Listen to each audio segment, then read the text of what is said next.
Philip Green, multi-billionaire retailer, owns as much as 10% of the British high street. I don't know, there are varying figures. I sort of read, I don't know, 8, 9, 10% UK high street. And in Oxford Circus, at the heart of London's shopping district, Green stores are slap bang in the centre.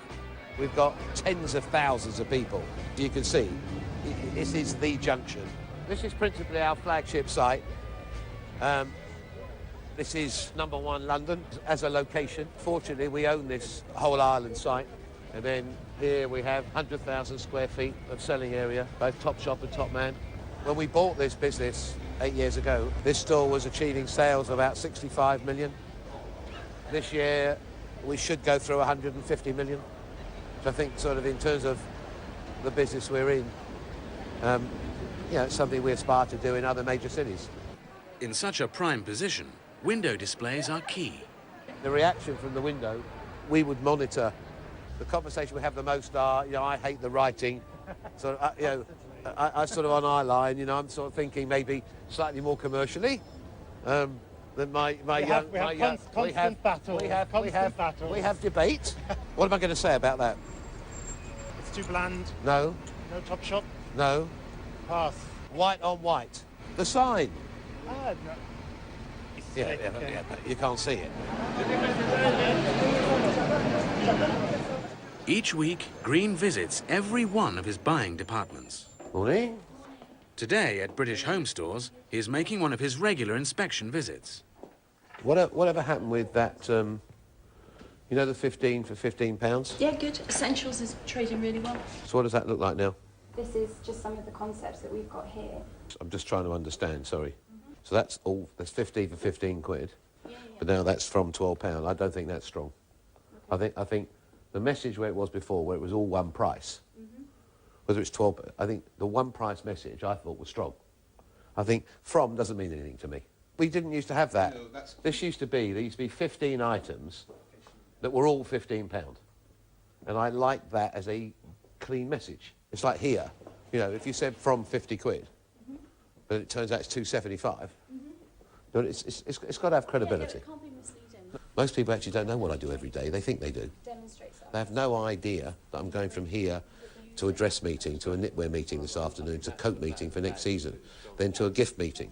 But, you've seen I'm in the engine room of my business. That's the part that I love, actually helping it develop, evolve, build things. That's the fun. They give me a room like this. They fill it up with toys. Traditionally, we would buy between 1 and 300,000. Right? And it really is on gut feel. So we line them up on a shelf. It's okay, so which one do you like? Now, would you like to go pick and say, I'm going to buy 1, 2, 300,000? And is it gut feel? Yeah. Hello? That's good. Good. Goodbye. Oh, that could be fun. Now, tell you what we need of this.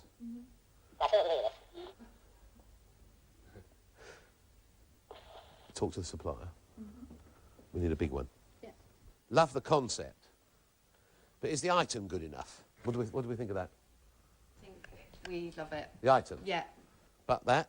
We need to get the QTAR factor that's missing at the moment. So it's now got to become broader appeal, cuter. We need to develop the item. And that's the difference between buying 10,000 and 200,000. Funny. Have a nice day. Have a nice day. It's cool, isn't it? Could drive you mad after a while. It doesn't matter. Huh? Does it? BHS, along with 7 of the UK's best-known high street fashion brands, is managed by Green's company, the Arcadia Group. At their 2010 results day, Green boasts soaring profits despite the recession. So let me just tell you how we've managed to do. The group operating profits last year were 279.6 million, up 10.4% on last year from 250. And I'm still energised to make this work. And I worked till about 2:30 last night. I got up at 7:15, and I'm still going, and I'm going to have dinner in New York tonight. So if you could work that out, that's a long day.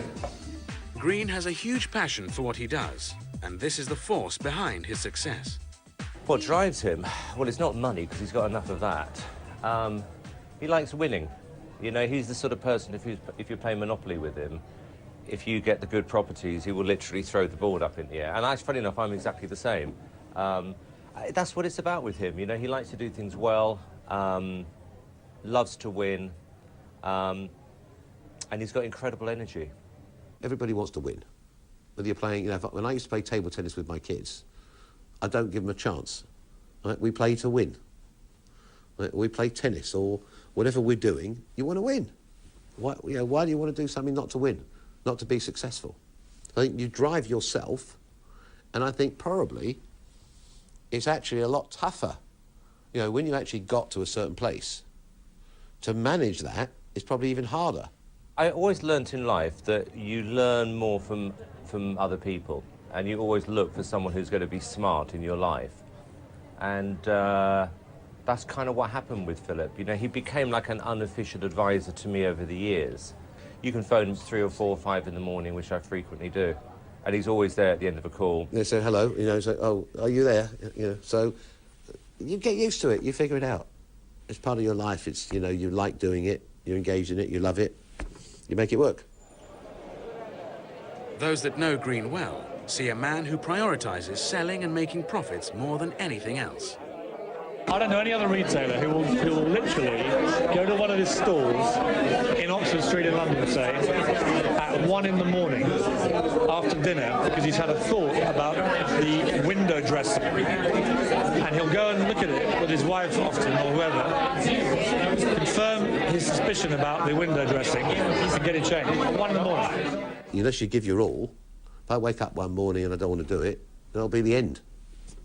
This is not a half-hearted job. This is full-on roller coaster, you know, of different emotions on a daily basis, hourly basis. It's a tough business. Coming up, can that desire to win keep Green afloat in the shark pool of US retailing? Why would I think about failure? I don't do can't do, I do can do. And somehow or other I'm going to get it done. And whatever it takes to walk across that, you know, I'm going to try and get it done.